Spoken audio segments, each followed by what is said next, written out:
কুরআনের একটা আয়াতকে কেন্দ্র করে আজকের এই আলোচনা আমাদের হাতে থাকা সূত্রগুলো একটা নির্দিষ্ট আয়াতের দিকেই ইঙ্গিত করছে।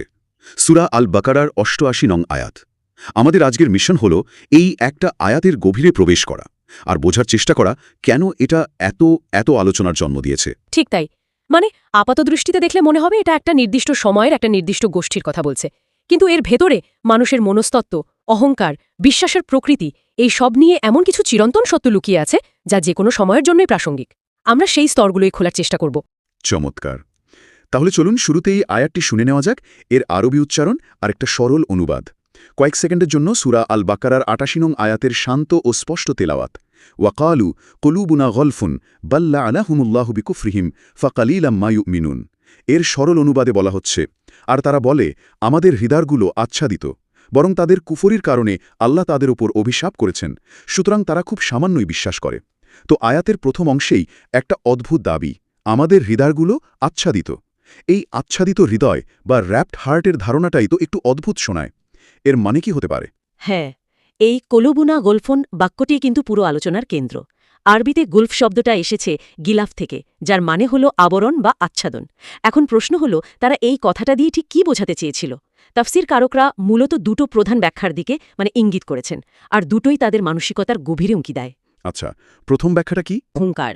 তারা বলতে চাইছিল আমাদের হৃদয় তো জ্ঞানের এক একটা আধার, আর সেই পাত্রগুলো ইতোমধ্যেই জ্ঞানে টইটম্বুর।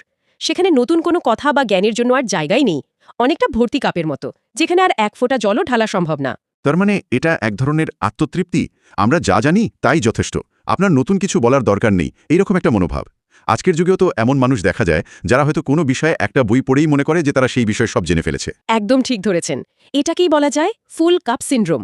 তারা নিজেদের জ্ঞানকে এতটাই স্বয়ংসম্পূর্ণ মনে করত যে নতুন কোনো ঐশী বাণী বা সত্য গ্রহণ করার কোনো প্রয়োজনই বোধ করছিল না। তাদের কাছে নবী সাল্লাল্লাহু আলাইহি ওয়াসাল্লাম যা বলছিলেন তা ছিল অপ্রয়োজনীয়।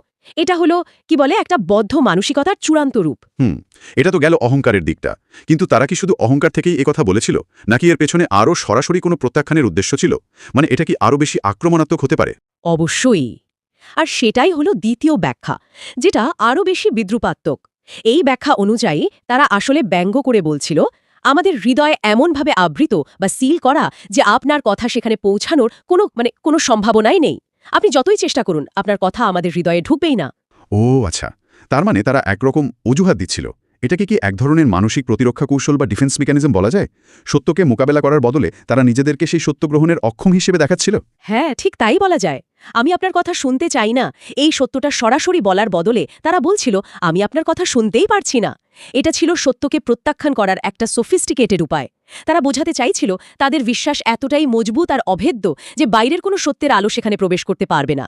এটা একাধারে প্রত্যাখ্যান আর নিজেদের শ্রেষ্ঠত্বের এক প্রকার ঘোষণা। বিষয়টা ভাবলে অবাক লাগে। আরে এটা তো আজকের দিনের ইকো চেম্বার বা ফিল্টার বাবলের একটা প্রাচীন সংস্করণ। আমরা নিজেদের চারপাশে এমন একটা অদৃশ্য দেয়াল তৈরি করে নিই যেখানে আমাদের বিশ্বাসের বাইরের কোনো তথ্য বা মতাদর্শ ঢুকতেই পারে না। চমৎকার তুলনা। তারা ঠিক তাই করেছিল, স্বেচ্ছায় নিজেদের হৃদয়ের চারপাশে একটা আবরণ তৈরি করেছিল। আর এখানেই আয়াতটির দ্বিতীয় অংশটা অত্যন্ত গুরুত্বপূর্ণ হয়ে ওঠে, কারণ আল্লাহ তাদের এই দাবির জবাবে আসল কারণটা উন্মোচন করে দিচ্ছেন। হ্যাঁ, জবাবটা সত্যিই কঠোর। বল্লাআনাহুমুল্লাহু বিকুফরিহিম, বরং তাদের কুফরির কারণে আল্লাহ তাদের উপর অভিশাপ করেছেন। এই অভিশাপ বা লানাত শব্দটা শুনলেই তো মনে হয় এটা খুব ভয়ঙ্কর একটা ব্যাপার। এর মানে কি এই যে ঈশ্বর তাদের ইচ্ছার বিরুদ্ধে গিয়ে তাদের শাস্তি দিচ্ছেন? এটা একটা খুব সাধারণ ভুল ধারণা। দেখুন, কোরআনের পরিভাষায় লানাতের মূল অর্থ হল আল্লাহর রহমত বা করুণা থেকে দূরে সরে যাওয়া। আয়াতটি কিন্তু পরিষ্কারভাবে বলে দিচ্ছে এই লানাত কোনো কারণ ছাড়া আসেনি। এর কারণ হল বিকুফরিহিম, অর্থাৎ তাদের কুফুরির কারণে। কুফর মানে শুধু অবিশ্বাস নয়, এর মানে হল সত্যকে জেনেও তাকে ঢেকে রাখা, অস্বীকার করা, অকৃতজ্ঞ হওয়া। ও তাহলে লানাত এখানে কোনো দৈব ঘটনা বা লাইটিং স্ট্রাইকের মতো নয়, বরং একটা কর্মফল, কজ অ্যান্ড ইফেক্টের মতো। তাদের কাজের ফল হিসেবেই তারা আল্লাহর করুণা থেকে বঞ্চিত হয়েছে। এক কথায় এটাই।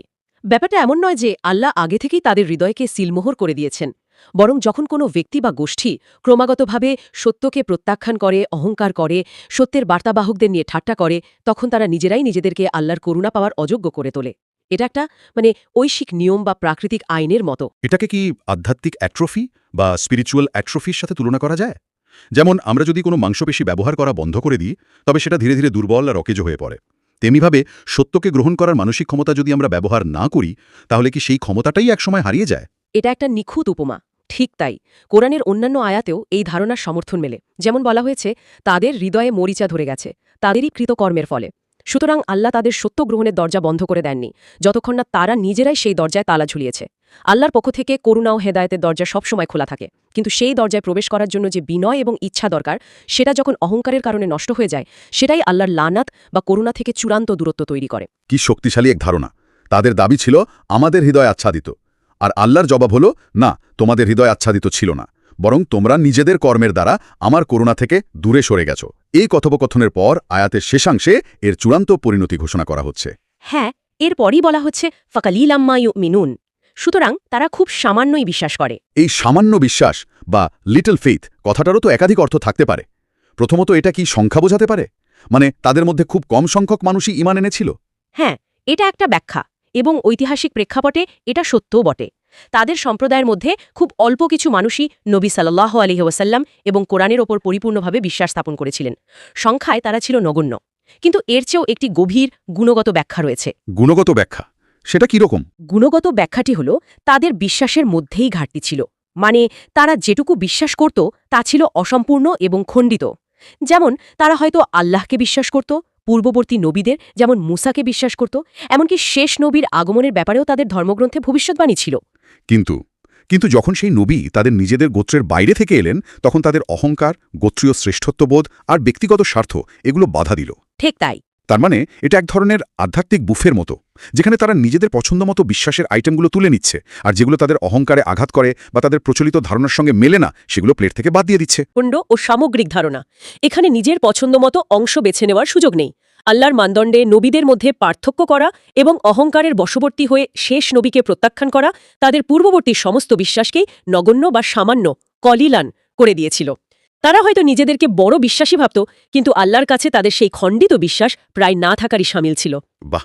তার মানে বিষয়টা শুধু বিশ্বাস করা বা না করার সাদাকালো ব্যাপার নয়, কিভাবে বিশ্বাস করা হচ্ছে এবং কতটা পূর্ণাঙ্গভাবে নিজেকে সমর্পণ করা হচ্ছে সেটাও এখানে অত্যন্ত গুরুত্বপূর্ণ।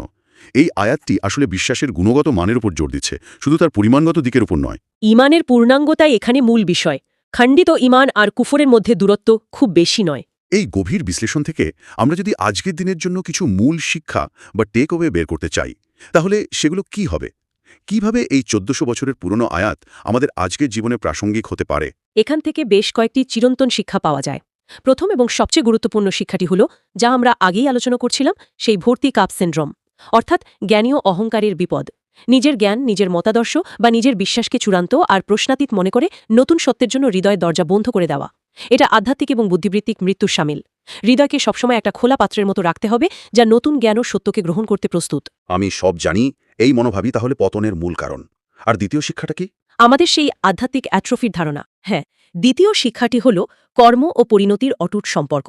আমাদের প্রতিটি কাজ, প্রতিটি মনোভাব, বিশেষ করে সত্যের প্রতি আমাদের দৃষ্টিভঙ্গির একটা সুদূর প্রসারী পরিণতি রয়েছে।